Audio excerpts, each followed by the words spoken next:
Ladies and gentlemen, welcome back to another episode of the Everything But Politics podcast. Today we have an amazing guest, world champion, professional pool player, Kristina the Crystal Tkach. Kristina, thank you for Hello, being a everyone. guest. Hello, thank you for being a guest of the Everything But Politics podcast. Thanks for having me. I'm And excited. it's our pleasure. And uh, I guess for Evan and I each, for both of us, we don't have the most expansive knowledge on the game of pool. So we're really excited to learn more about it today and kind of hear about how you got started. Of course, as an amateur, and how you've become a professional, like you've said, world champion. So, I guess to start things off, why don't you give our listeners some background on yourself, and if for someone who may not know who you are, and yeah, just give a little context. I started when I was 8 years old, and my dad was playing Russian Pyramid. That's a little bit different game that we play back at home, and it's a little higher table than normal pool table. And I was always short, and I'm still short, and I couldn't reach the table. That's why he put me on a pool table, which is not as popular back home, but it's the only table I could reach. And then I started to practice like probably 3 times a week after school. And then it just became, I don't know, serious. And I started to practice every day and then playing tournaments in the weekends. And I don't know, I guess it's hard really to say how it all started because I started at such a young age and I can't really remember a lot. But I feel like I always treated it seriously since I began playing pool because my dad was professional fighter back in the days, and he always told me that whatever you do, you have to do it seriously and with all the dedication. So this is how I was kind of raised. That's awesome. You're actually the first professional pool player I've ever met. So it's very interesting. At what age did you start like doing tournaments? I started the same age I started, like at 8. I think Eight. I played for yeah, I I played mean, for 8. is it Yeah. a lot more popular outside of the United States, or would you say they're kind of equal, the popularity? Well, of course, in America, because it's an American game, it's very popular in here, and there's great amount of amateur players. I would say more than 500,000 people, just amateurs playing pool all over America. And it's less popular in Europe, but still pretty popular. But as you know, there is a big snooker game. It's a British game that played in Europe in a lot of European countries. But still, I would say it was pretty popular, especially in China as well, in Asia. Philippines and Vietnam and all this, Indonesia, all these countries. It's very big too. Christina, you mentioned that your dad was a fighter and that you had to like fight if you're gonna whatever you're gonna do, you have to take it seriously. What what did he instill in you in terms of discipline? And when you first took up pool, was it a love at first sight, or was it more of a I'm really good at this, so I'm gonna continue doing it? This is what I tried to figure out for myself for a long time. If it's the love of the first sign, or it's more like, I'm good at that. I can make money, so I can stick doing that. But I think it's a combination of both because again, when you're a kid, it's really hard to enjoy practicing every day for hours and hours. I don't know any kid who would love to do that. So at the first stage, it's always, majority of that discipline, and of course, some joy in the game. But then I feel like when I was 16 and I won my first women event, not just junior event, I felt like, I can compete and I feel like I can make money and just take it more seriously and more discipline from my side, not somebody else have to look after me and, push me forward, but I could do it myself already. So as you're beginning to succeed playing pool, is that love there, or is it more of I'm really good at this, I'm gonna continue doing it? I feel like I really love the game. Sometimes, the struggle with the life that you have doing that, it's not always, easy, but I believe nothing you do in life is easy, right? Yeah. So Yeah. it's just the lifestyle that comes with it. It's endless traveling. You're always in the airplanes and hotels, and you can't really stick to routine because, every day is different. But I do love the game itself. And Awesome. Kristina, now how regularly are you playing in tournaments? Uh, so this year I play a lot more because the previous year, because of the politics situation, we were banned from playing tournaments with Russian athletes. So I could not participate in any like official tournaments, and I had to go to like small tournaments. Majority of them are male tournaments. Try to compete and still, keep my name out there. Um, and I think I traveled more than 8 months last year, like just to tournaments. And this year is a little easier because I pick more official tournaments that not running as close to each other as we would talk about small tournaments. So at least twice a month, I travel somewhere to play tournament right now. Wait, Kristina, let's talk about these tournaments. So I feel like we're very popular with like uh baseball, football, and the preparation I feel that goes into that is like lifting weights, conditioning, running. What does the preparation look like when you're preparing for a tournament? So I used to just all my time dedicate to practicing, only practicing when I was younger. And I talk about 6 to 8 hours a day of practice. So basically, all your light day goes to a pool room and practicing.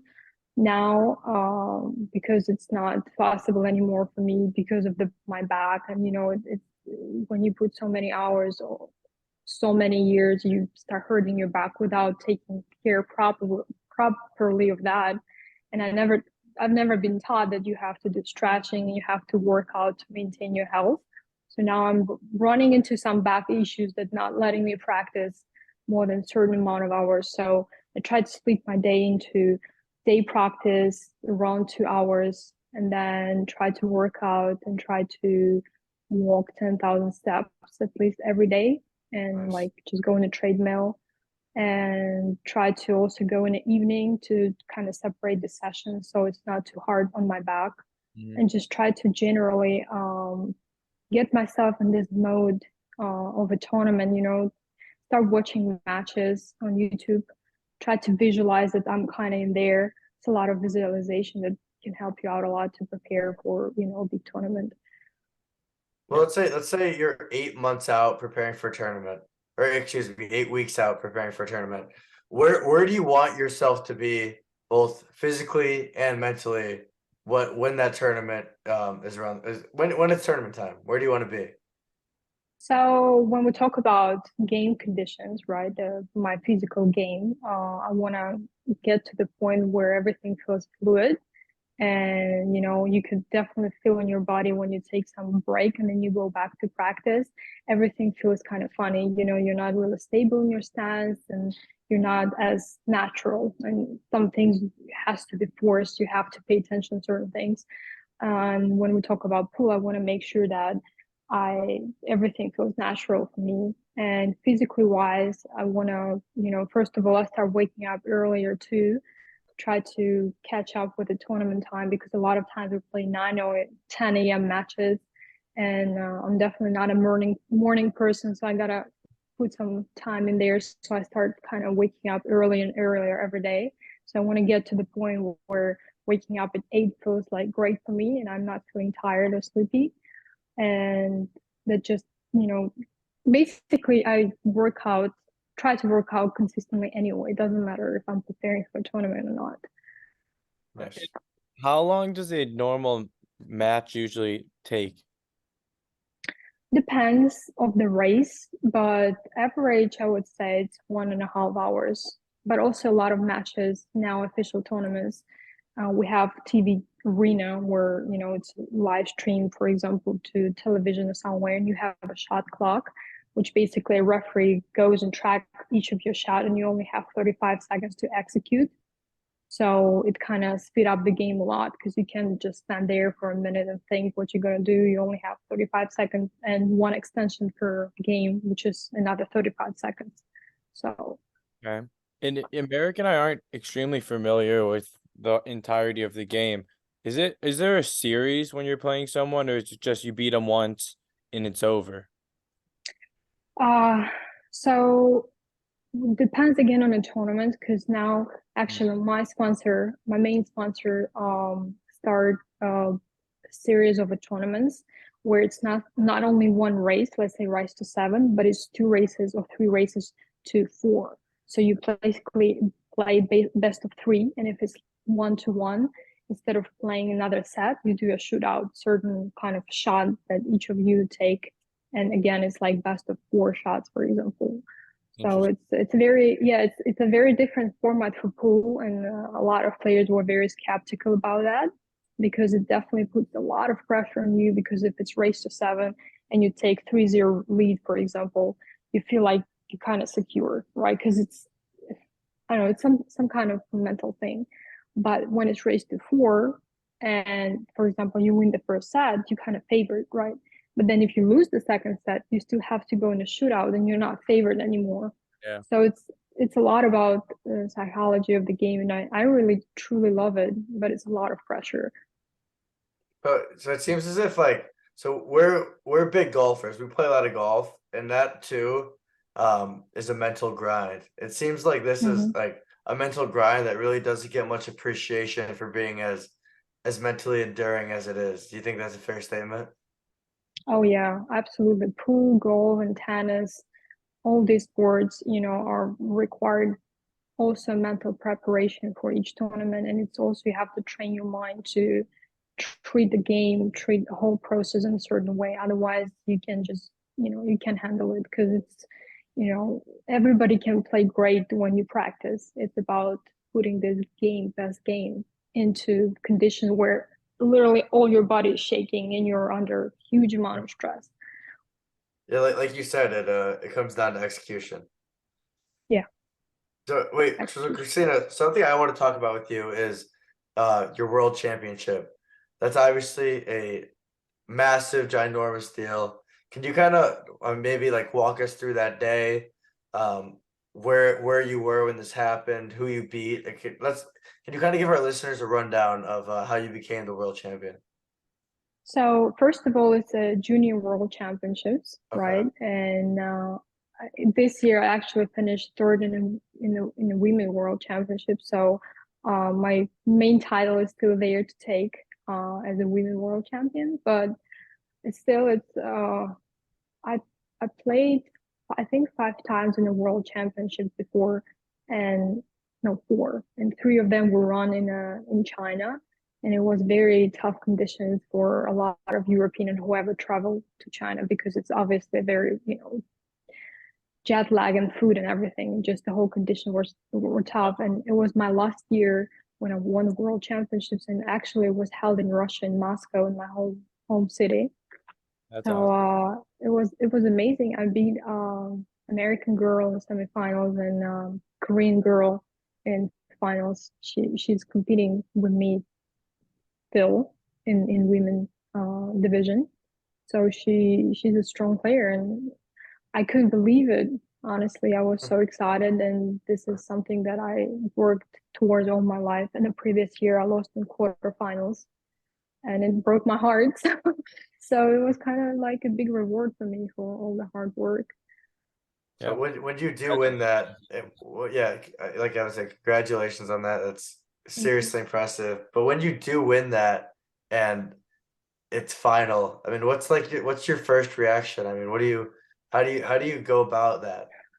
You just It's just not sticking in your mind. Like first of all, it's because of pressure and because you're so nervous, and it's just like, you it kind of feels like you're somewhere between being drunk and just woke up in the middle of the night. That's kind of like being even like a little dizzy and not realizing what just happened, and really that this realization comes in like maybe an hour or two, and where you lay down in your room and you just, oh wow, I did it. Yeah, totally. And so something Tiger Woods talks about is like now that he's won so many golf tournaments, he says to himself, "I've been here before. I know how to close this out." Do you think you kind of have adopted that as you move forward with your career, that if you find yourself in a position to win a championship like that again, you could go back and say, "Look, I've done this before. There's no reason to be nervous. Just stick to the game plan and execute." Of course, like you can see a lot in pool where people never win anything, and the first title to take is the hardest one, but after that it's kind of, it's a massive boost for your confidence, and you're like, well, I know how to win, I've been there.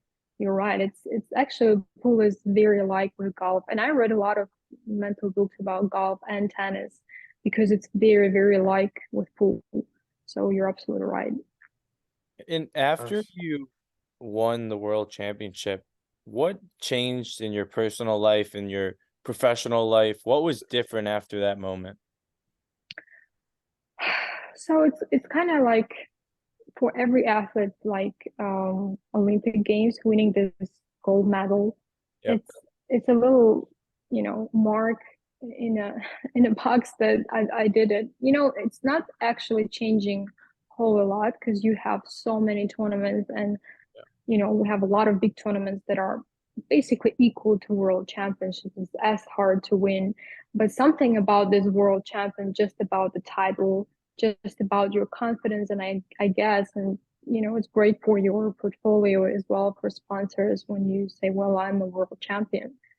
But Yeah. Kristina, is there something different now when Kristina walks through the door? Like there's a presence. The other your competitors feel it. Like you feel it. Like this Oh, is definitely.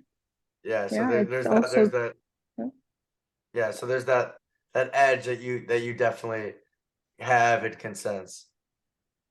Yeah. absolutely. It's putting Christina, some kind of pressure on your opponents too. So again, it's all about mental. yeah. Yes.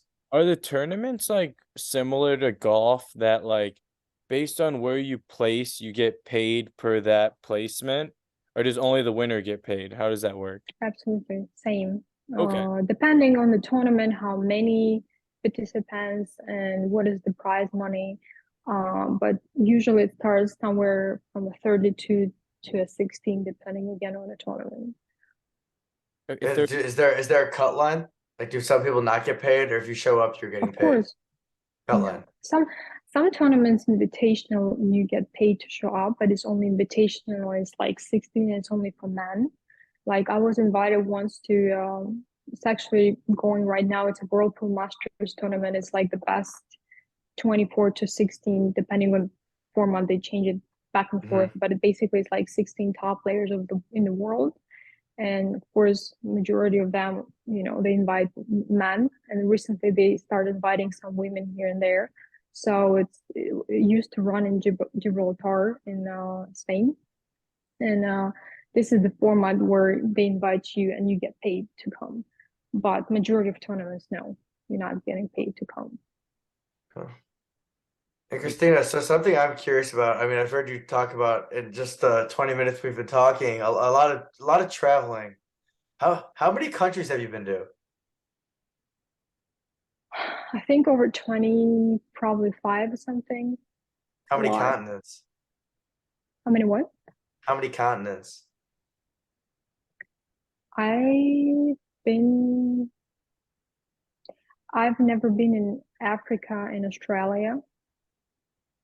So majority of them, I guess that. Yeah, actually we'll have next World Championships in New Zealand, so it's going to be one less country out of my bucket list. So Awesome. And what is that? I think it's going to be in summer, next summer. Okay, very cool. So, Christina, Yeah. you also are a coach. What is the Hmm. difference, obviously, between being a player and coach? And what age level are you usually coaching? I coach any level, any age of level of age. Sorry, any age. I like to work with kids a lot. But a lot of times people come to me that already in a certain level and they just want to get better. It's not like just the complete beginner comes and want to figure out how to play, because it takes a lot to get at least to the point where all my knowledge would be, you know, say like they would understand what I'm saying, because in the first year or two it's all about, you know, figuring out the stance and making sure that you feel comfortable in the stance. Otherwise, you know, if you're not comfortable standing there, I can tell you what spin to do, what position play you have to do, because it doesn't make any sense. You can't execute it, right? So you have to get to the point first where you feel like you can execute it consistently before, you know, giving some knowledge. So a lot of players come to fix the stroke or something fundamentals wise and gain some knowledges. So And is this any coaching, age. do you do the coaching strictly in person, or is it also like virtual? No, I do. I have my own online school where people send their form basically and how they stand and how they should, and I review all of that and give them, you know, try to work with them online, and also do sometimes Zoom lessons, a lot of lessons in person. So Awesome. that kind of leads us into the workbook that you created for, you know, anyone who's trying to get better at pool. You sold 100 copies in less than 24 hours. That must have been pretty surreal when it happened. Can you kind of walk us through like how long it took you to write that workbook, and do you use that workbook when coaching people? So the idea, I had something like that all my life, right? It was just piece of paper with tables, and I would mark my positions and stuff, which was very messy because it's everywhere. You lose it sometimes, and it's not comfortable to carry all this worksheet with you in the tournament. Obviously, I lost a lot of that, and then the last summer I run into, you know, idea, why wouldn't I create this workbook for myself so I can put all these positions down, and whenever I'm back home, I can work on that properly on my mistakes, right? And then I thought, well, if I need it, probably a lot of other people need it, because it's a very common problem of not remembering your mistakes properly. And then it's hard to progress if you're not, you know, fixing your mistakes.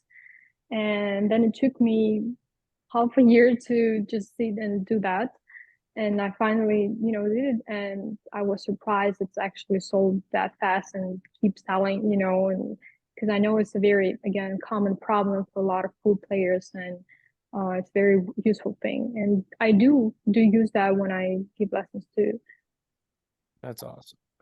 Wait, Christina, something I'm curious about, I guess considering pool is such like a precision sport, are there any other activities you do outside of pool to kind of like maybe make your precision better, make your accuracy better, just overall like a physical activity that increases your alertness and focus?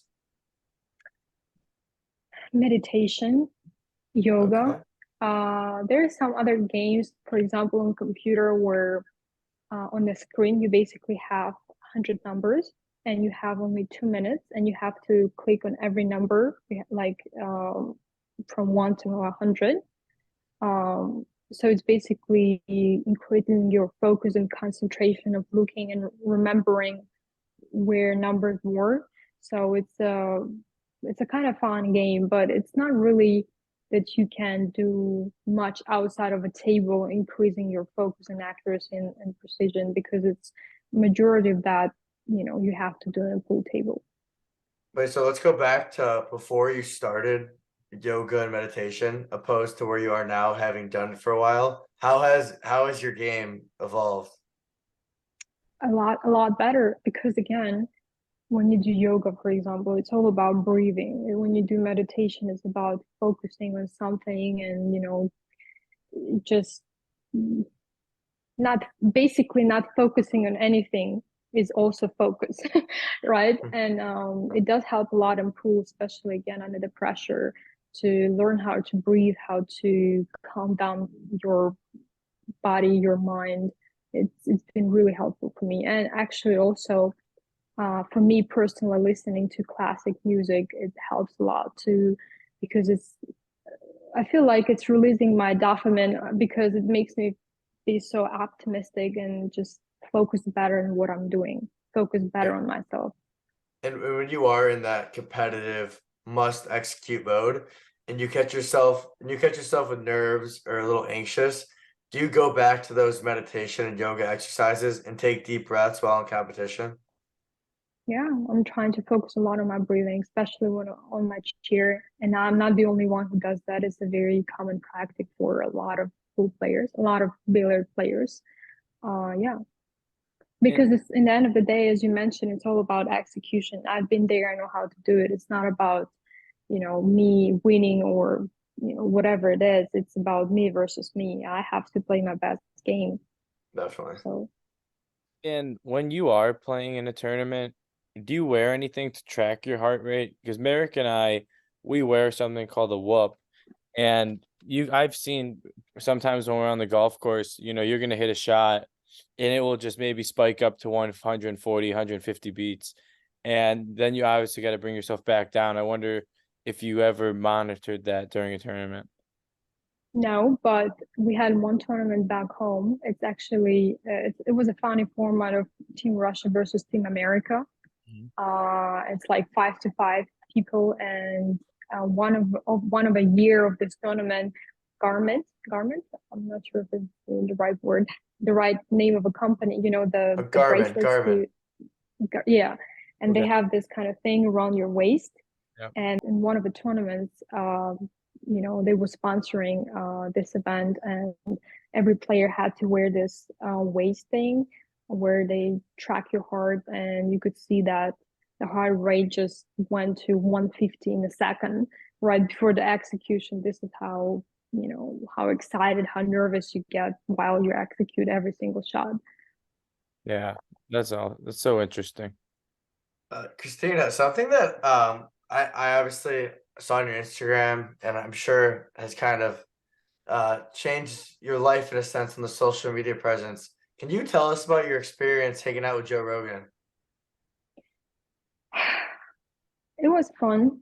He's a very interesting person, and he's very, down to earth. He's very funny though. He works out a lot, and he, smoke a lot. He do all the like weird things, and he's just, yeah, he's fun to hang around with. How was his pool game? He's decent. He's not like great, of course, but for someone who's not playing pool all the time, he's pretty good. How much pool does it require to be? How many hours do you think it takes to become better than average? Honestly, I can tell you, you can get to a professional level in 5 to 6 years, like top Okay. player, because it's all about your form. And I think it's very similar with tennis or golf. Again, not familiar really with this sport. I never played it, but Mhm. I know in golf for sure it's all about your form. It's about how you execute. And if you have a bad form, you can only get to a certain level, right? And then you hit your plateau ceiling. And in order to go further, you have to change your form. You have to, make it more Yes. consistent, better. So it's the same thing in pool. If you start right away knowing that, this is the right form and doing everything correctly, then you can grow and grow and grow and not hitting this plateau in 5 to 6 years, you can get to a very, very good level. Talking about men, for women, for sure, you can get to a world class player in 5 to 6 What years. you say 5 to 6 years? How many hours is that per day? Well, I would say 3 hours a day at least. Okay. And when you were going through school, I mean, how did you manage your time and prioritize pool? It was tough. I wouldn't lie, it was tough. I had to wake up early to go to school, and I hang out in the pool room till midnight sometimes, and I just do my homework in the car, in the pool room, in the tournaments, anywhere in the school between classes. But I was always very good in school, and I feel like it was very easy for me. So I never really struggled much, but it was not easy, of course. Interesting. And Kristina, besides winning the world championship, what are some other memorable stories that you have in your career that you would love to share? Hard to say because I won quite a bit tournaments, and so I think winning one of we have a WPBA, Women Professional Billiard Association tournaments. They also have this kind of tour.